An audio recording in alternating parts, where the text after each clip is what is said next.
हम सभी ने मिलके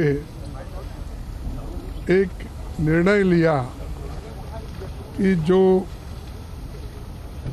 घटनाएं आज देश में आर्थिक दृष्टि से घोटाले हो रहे हैं उसके बारे में एक आवाज़ में सदन में उठाना ये हमारा सबका मकसद है। इसीलिए हमने एक नोटिस दी थी 267 के तहत। मैं आपके लिए वो पढ़ के बताऊंगा ताकि उसमें क्या चीज़ें हमने लिखी है इसका थोड़ा सा ठीक ढंग से उसका मालूमात आपको मिले। ये suspension of business notice under rule 267 for 2nd February 2023. I hereby give notice under Rule 267 of the Rules of Procedure and Conduct of Business in the Council of States of Rajya Sabha of my intention to move the following motion for suspension of business listed for 2 फरवरी 2023। सो आज के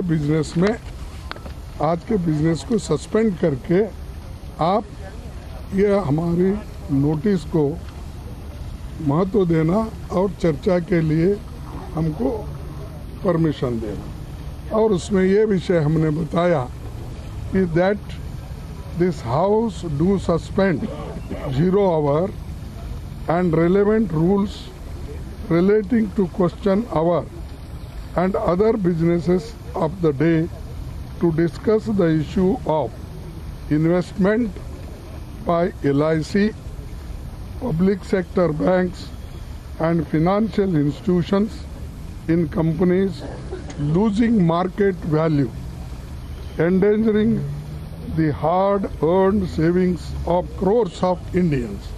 ये हमारा notice है और ये notice पे हम चर्चा चाहते थे, लेकिन और जब भी हम नोटिस देते हैं तो मुझे मालूम नहीं हो रहा कि किस तरीके का नोटिस देना चाहिए।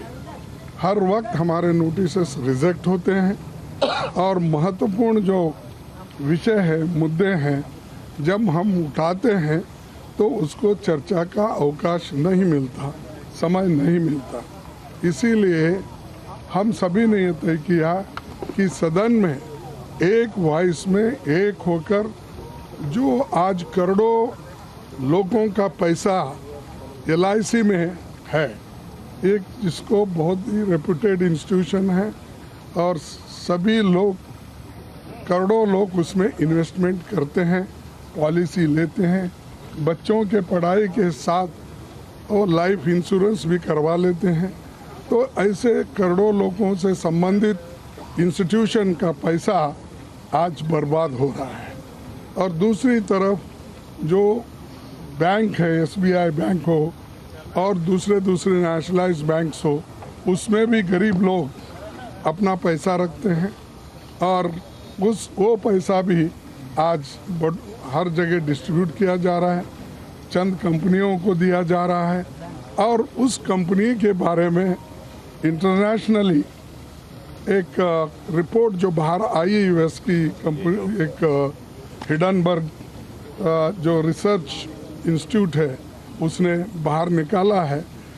अब जब निकालते ही देश के अंदर जितने भी ये जिस कंपनी को इन्होंने पैसे दिए थे, उस कंपनी के शेयर्स तो इतने गिर गए कि बहुत से लोगों को मूर्छा आया, वहीं गिरे सुनते ही।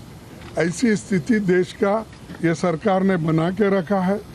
और ये कौन कंपनी के मालिक है आपको तो मालूम है। और बार बार हम एक व्यक्ति के रूप में किसी को टीका करने के बजाय हम तो ये कहेंगे कि सरकार ऐसे कंपनियों को कैसा पैसा दे रही है, क्यों प्रेशराइज करके दिला रही है, हमको समझ में नहीं आ रहा। इसीलिए लोगों के हित में हित को ध्यान में रखते हुए और जो ये LIC, SBI, दूसरे बैंक्स जो सरकारी इंस्टीट्यूशंस हैं दिए हैं, इसकी एक जांच होना चाहिए।